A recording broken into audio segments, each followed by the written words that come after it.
बिहार में जमीन की खरीद बिक्री पर लगा महाबैन, नियम तोड़ा तो सीधे जेल, जाने पूरी प्लानिंग। नमस्कार, आप देख रहे हैं स्टार टीवी बिहार, मैं हूं आपके साथ अपराजिता सिंह। बिहार में जमीन खरीदने और बेचने का मन बना रहे लोगों के लिए खबर सामने आ रही है। अगर आप भी मुजफ्फरपुर, छपरा, भागलपुर या सीतामढ़ी में जमीन की डील करने की सोच रहे थे तो अपनी जेब और कदम दोनों को तुरंत रोक लीजिए। बिहार सरकार के नगर विकास विभाग ने एक बहुत बड़ा और कड़क फैसला लेते हुए राज्य के इन 4 प्रमुख जिलों में जमीन की खरीद बिक्री पर पूरी तरह से ताला लगा दिया है। यह सरकारी प्रतिबंध कोई 2-4 दिन या महीनों के लिए नहीं बल्कि पूरे 30 जून 2027 तक लागू रहने वाला है।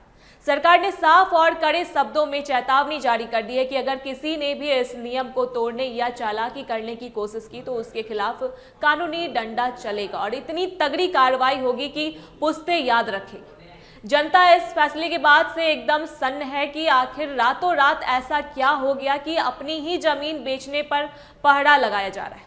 अब जरा इस पूरी स्टोरी को एकदम आसान भाषा में समझो कि आखिर सरकार की प्लानिंग क्या है। दरअसल सरकार इन 4 जिलों में ग्रीनफील्ड सैटेलाइट टाउनशिप बनाने जा रही है, जो बिल्कुल आधुनिक और चकाचक शहरों की तरह विकसित किए जाएंगे।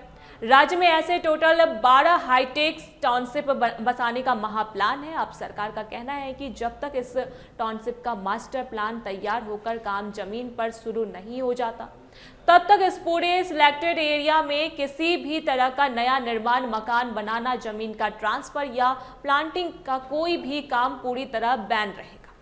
विभाग ने बाकायदा शहरी आयोजन तथा विकास अधिनियम 2012 के तहत यह अधिसूचना जारी की है ताकि भू माफिया या आम लोग वहां कोई अवैध कब्जा या नया कंस्ट्रक्शन ना खड़ा कर दें, जिससे बाद में सरकार को टाउनशिप बनाने में कोई दिक्कत आए।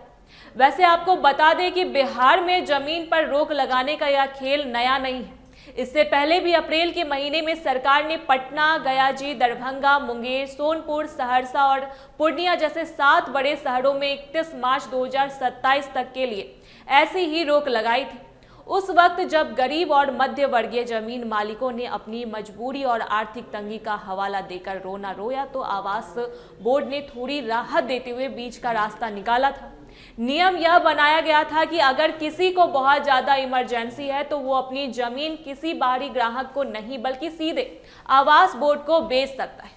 इसके लिए बाकायदा आवेदन देना होता है, जिसके बाद सारे कागजातों की बारीकी से जांच पड़ताल होती है और खुद जिले के डीएम साहब उस जमीन का सही सरकारी रेट तय करते हैं। लेकिन अब मुजफ्फरपुर, छपरा, भागलपुर और सीतामढ़ी के प्रतिबंधित इलाकों में फिर से पूरी तरह सन्नाटा खींच दिया गया। इसलिए अगर आप इन 4 जिलों में किसी भी जमीन की रजिस्ट्री कराने की सोच रहे हैं तो दलालों के चक्कर में आकर अपनी गाढ़ी कमाई मत फंसा देना, क्योंकि 2027 तक यहाँ पत्ता भी नहीं हिलने वाला है। ऐसी ही खबरों के लिए जुड़े रहे हमारे साथ, तो सुरक्षित रहिए और देखते रहे स्टार टीवी बिहार।